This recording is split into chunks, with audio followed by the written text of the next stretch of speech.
This clip is from the biblical series number 2, Genesis 1, Chaos and Order. All right, so here's how the book opens. In the beginning, God created the heavens and the earth. The earth was without form and void, and darkness was over the face of the deep. And the Spirit of God was hovering over the face of the waters. Now, this is a hard, what would you call, narrative section to get a handle on, because in order to understand it properly, you have to actually look behind it. So there are a lot of pieces of old stories in the Old Testament that flesh out the meaning of these lines. And I can give you a quick overview of it. One of the ideas that lurks underneath these lines, although you can't tell because it's in English, you have to look at the original languages, and of course I don't speak the original languages, so I've had to use secondary sources. Too bad for me. But the without form and void and the deep idea, you see, that's associated with this notion of endless deep potential. So for example, the words that are used to represent without form and void are something like, well, one is I'm going to get this partly wrong, tohu wabohu, and another one is teom. And it's important to know this because those words are associated with an earlier Mesopotamian word, which is Tiamat. And Tiamat was a dragon-like creature who represented the salt water.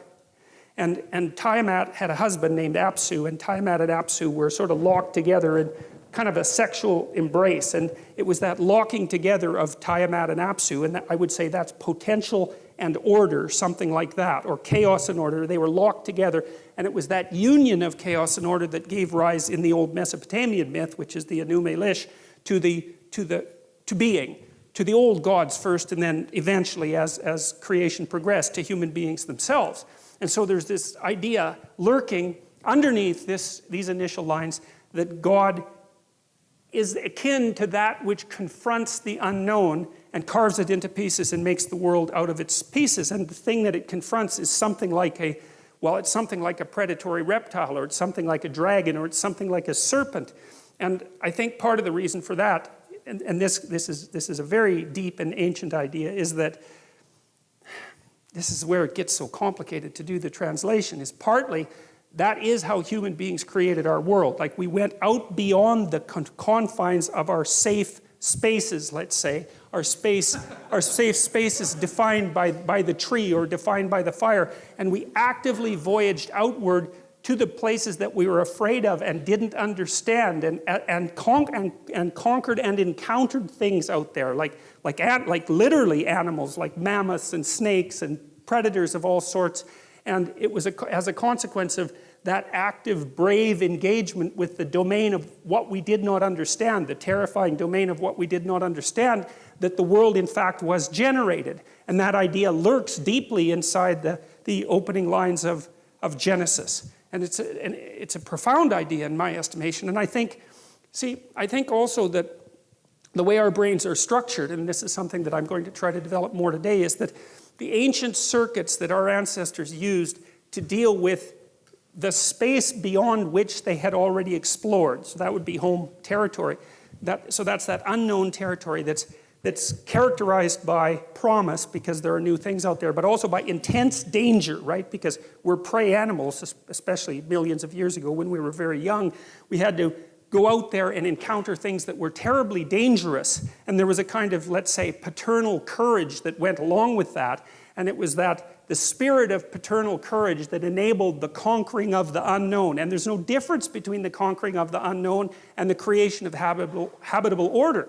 And the thing is that as our cognitive faculties have developed to the point where we're capable of very high levels of abstraction, the underlying biological architecture has remained the same. And so I don't think that it's too much to say at all that the circuits that engage you, for example, when you're having an argument about something fundamental with someone that you love, and so you're trying to structure the world around you jointly to create a habitable space that you can both exist within, you're using the same circuits, the abstracted version, you're using the same circuits that our archaic ancestors would have used when they went out into the unknown itself to encounter beasts and and predators and geographical unknowns. It's the same circuit.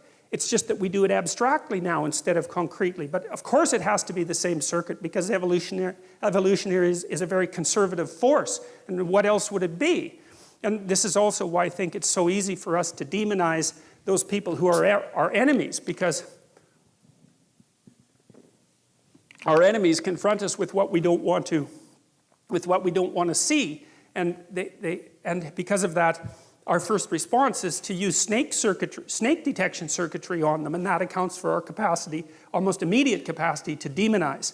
And there's a reason for that. It's not a trivial thing. First of all, it's a very fast response, and second of all, it's a response that has worked for a very, very, very long time.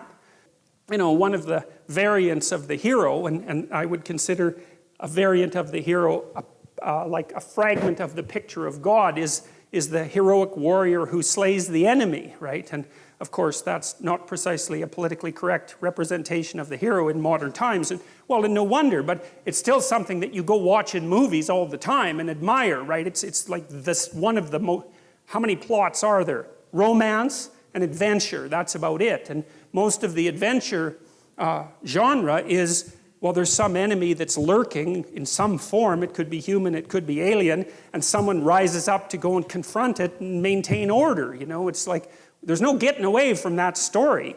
And if you don't have that in your own life, then you play a video game where that's happening, or you watch a movie where that's happening, or you read a book where that's happening, and it captures you, even if you're atheistic and your only religion is Star Wars, you know.